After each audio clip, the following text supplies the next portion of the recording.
जय हिंद साथियों।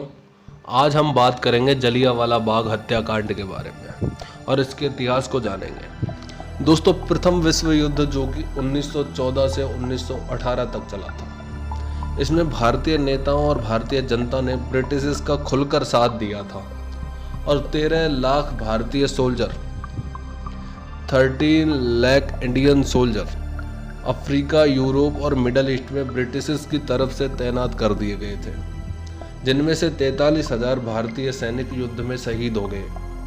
युद्ध खत्म होने के बाद भारतीय लोग और भारतीय नेता अंग्रेजी सरकार से शासन व्यवस्था में सुधार की उम्मीद किए बैठे, लेकिन उस समय भारत में बहुत से स्वतंत्रता प्राप्ति के लिए राष्ट्रवादी आंदोलन चल रहे थे।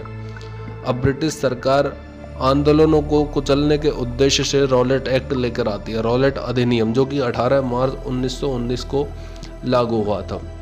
दोस्तों, रॉलेट एक्ट को काला कानून भी कहा गया। ब्रिटिश सरकार द्वारा भारत में उभर रहे राष्ट्रवादी आंदोलनों को एकमात्र कुचलने के उद्देश्य से इस कानून का निर्माण किया गया था। यह कानून सर सिडनी रॉलेट की अध्यक्षता वाली सेडिसन समिति की सिफारिशों के आधार पर बनाया गया था। दोस्तों, ब्रिटिश सरकार को इस एक्ट के अंतर्गत, इस अधिनियम के अंतर्गत यह अधिकार प्राप्त हो गया कि वह किसी भी भारतीय पर अदालत में बिना मुकदमा चलाए उसे जेल में बंद करके रख सकती है। इस कानून के तहत अपराधी को उसके खिलाफ मुकदमा दर्ज करवाने वाले का नाम तक जानने का अधिकार समाप्त कर दिया गया था। दोस्तों, तब तक गांधी जी दक्षिणी अफ्रीका से भारत आ चुके थे और धीरे धीरे उनकी लोकप्रियता भी बढ़ रही थी। दोस्तों, गांधी जी ने रॉलेट सत्याग्रह करने का निर्णय लिया और 30 अप्रैल 1919 को रॉलेट सत्याग्रह की शुरुआत की गई, जिसके बाद 6 अप्रैल 1919 को संपूर्ण भारत में रॉलेट सत्याग्रह करने की घोषणा की गई। दोस्तों, इस घोषणा के 2 दिन बाद 8 अप्रैल को गांधी जी गिरफ्तार हो गए और उसके एक दिन बाद 9 अप्रैल को आंदोलन का नेतृत्व कर रहे बड़े नेता सैफुद्दीन किचलू और सत्यपाल की भी गिरफ्तारी हो गई। अब दोस्तों, जनता में आक्रोश भर गया था।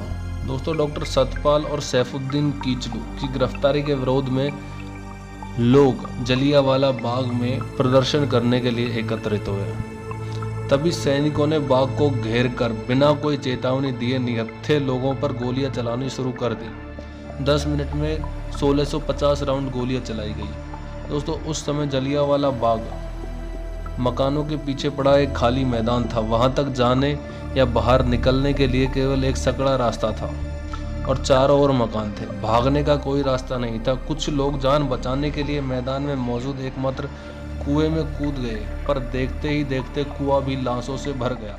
दोस्तों, यह एक बहुत ही दुखद घटना थी। इसके बाद इस घटना का खूब विरोध किया गया और जमुना लाल जी ने राय बहादुर की उपाधि त्याग दी, शंकरण नायर ने वायसराय की उपाधि त्याग दी, गांधी जी ने केसर हिंद की उपाधि त्याग दी और रविंद्रनाथ टैगोर ने सर नाइटहुड की उपाधि त्याग दी। अगर दोस्तों